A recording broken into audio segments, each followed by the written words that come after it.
Les images ont été difficiles à regarder pour Yannick Noah. Invité du 13e numéro de la boîte à secrets avec Gilbert Montagné et Amel Bent, le chanteur et ex-tennisman professionnel de 62 ans a eu l'occasion de se replonger dans sa victoire à Roland-Garros en 1983. S'il s'agissait de l'un des plus beaux jours de sa vie, il en garde néanmoins un regret de taille, celui de ne pas avoir pensé à célébrer avec sa mère Marie-Claire. Elle était grise, transparente, s'est-il d'abord souvenu à son évocation.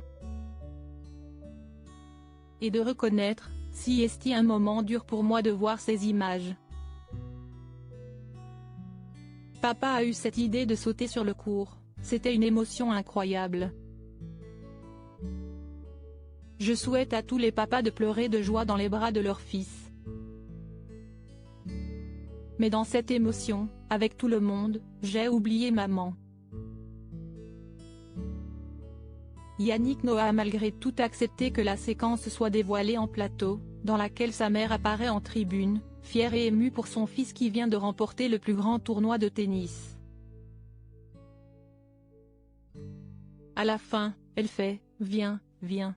Mais je n'ai pas vu. Quand j'ai vu ces images quelques semaines après, ça m'a brisé le cœur, parce qu'elle avait été très importante, a-t-il confié avec beaucoup d'émotion et au bord des larmes. Car en effet, si est Marie-Claire Noah qui avait inculqué l'esprit de compétition à son fils. Des années plus tard, en 1991, il aura toutefois réussi à se rattraper de la meilleure des manières, c'est-à-dire en décrochant la Coupe Davis mais, en tant que capitaine de l'équipe de France. Quand on m'a proposé d'être capitaine de l'équipe de France, je voulais gagner la Coupe Davis pour pouvoir donner à maman cette coupe-là parce que j'avais l'impression que Roland-Garros lui avait un peu échappé, a-t-il expliqué. Et cette fois, les images étaient plus appréciables. Rappelons que la mère de Yannick Noah s'est éteinte le 1er octobre 2012 à l'âge de 75 ans des suites d'une longue maladie.